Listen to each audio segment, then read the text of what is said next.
Well, tomorrow is National Trails Day, if you didn't know. And there are so many trails around central Indiana where you can walk, run, bike, just about anything. Yeah, Kelly is here with a closer look at all the things Indiana's trails have to offer. Kelly? Yes, and as we start to enjoy some of the warmer weather, local trails are gonna be busy, and Indiana's trail system has actually grown pretty rapidly over the past few years.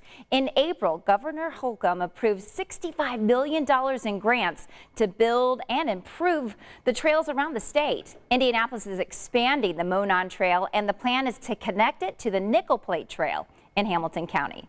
But it has taken a while to get here, and I recently spoke with one of the men who helped Indianapolis fall in love with trails.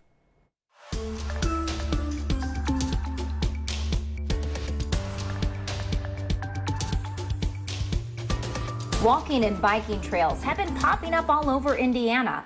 One of the founders of the Monon Trail has been working on local trails for over 35 years. A group of us got together in '87 as the rails were being pulled out of the Broad Ripple on the old Monon line, and the city had a vague idea of building a bus route, and we said there's got to be something better. We had a petition of 5,000, and that got the city to think in terms of what has turned out to be the history of the Monon Trail. Richard Vonnegut is passionate about spending time outdoors. The benefits of trails to an individual can be physical exercise, which becomes pretty obvious, but that kind of health. But there's many other health aspects. There's mental health. There's social health. It can be economic health. If one bicycles to work or walks to work, there's ecological health, environmental health.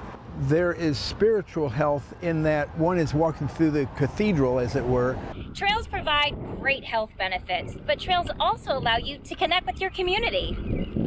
Whether the trail is 3 miles long or 30 miles long, trails form an asset to the community, and people have come to thrive on this. And whether it's short or long, it just gets people outdoors, not only children, but people of all ages. Well, you know, we have so many great walking trails, and you can visit WTHR to find more of them in your own backyard. Back in 2020 for Christmas, I got my husband a bicycle, and he's like, I haven't done any biking since I was a kid. I'm like, it's like riding a bike. Yeah. It's fine. That's funny. I was going to say that's one of the things that when it gets warmer, I see people like, I usually will rent a bike, but I am inspired now, maybe, I don't know, maybe, like to get a bike, to be able to take it to any of these trails. Yeah, it's funny you said that, because when I was on the Monon Trail the other day, I actually saw several people using those rental bikes. I mean, that's a great way to kind of get yourself in there, see if you like it, and then you can go out and investigate getting a bike.